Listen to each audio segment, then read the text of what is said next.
જય જય જોગમાયા ખોડિયાર આદ્યશક્તિનો તું અવતાર.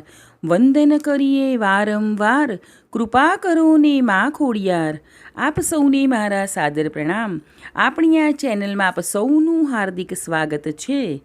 આજે વાત કરીશું મહાસુદ આઠમને દિવસે ઉજવવામાં આવતી ખોડિયાર જયંતિ વિશે. તારીખ 5 ફેબ્રુઆરી 2025ને બુધવારે ખોડિયાર જયંતિ છે.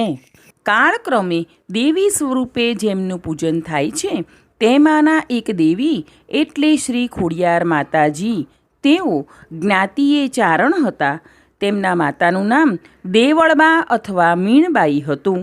તેમના પિતાજીનું નામ મામડિયા અથવા મામૈયા હતું. તેઓ 7 બહેનો અને 1 ભાઈ હતા. તેમની બહેનોના નામ આવડ, જોગડ, તોગડ, બીજબાઈ, હોલબાઈ, સાંસાઈ અને છેલ્લે જાનબાઈ, જે ખોડિયાર નામે પ્રસિદ્ધ થયા. તેમના ભાઈનું નામ મેરખો હતું. તેમનું વાહન મગર છે. તેમનો જન્મ આશરે 9મી થી 11મી સદીમાં મહાસુદ આઠમના દિવસે થયો હતો. તેથી તે દિવસે ખોડિયાર જયંતિ ઉજવવામાં આવે છે.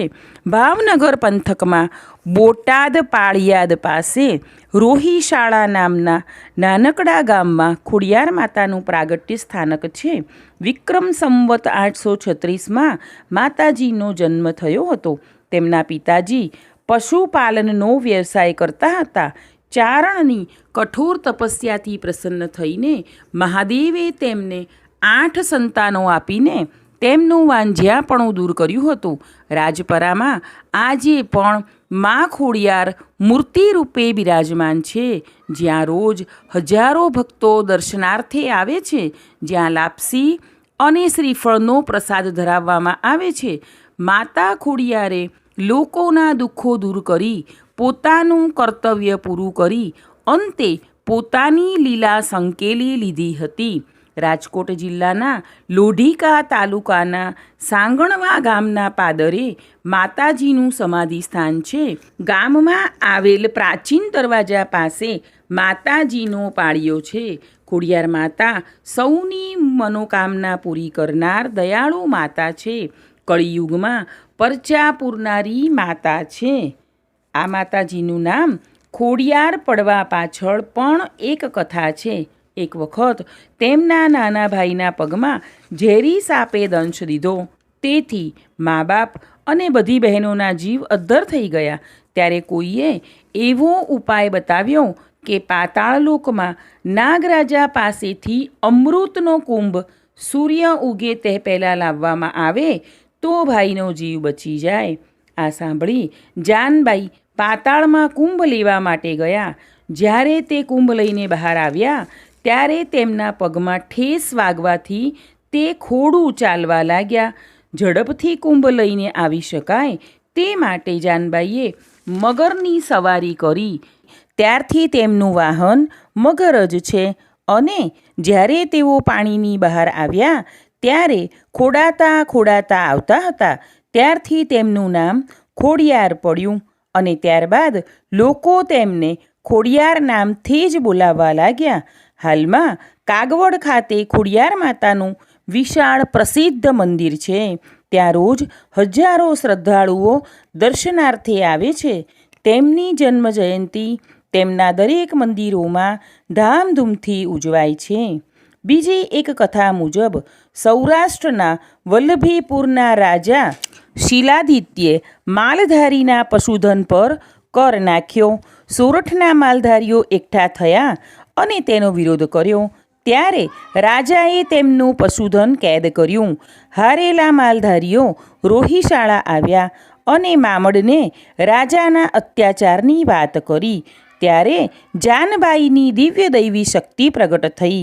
તેમણે માલધારીનું નેતૃત્વ કરી કેદ કરેલા પશુધનને છોડાવવા રાજા સામે આંદોલન છેડ્યું.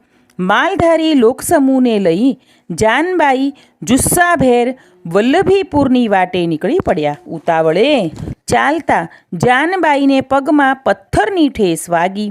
પગ લોહી લુહાણ થઈ ગયો અને પીડા પણ થવા લાગી.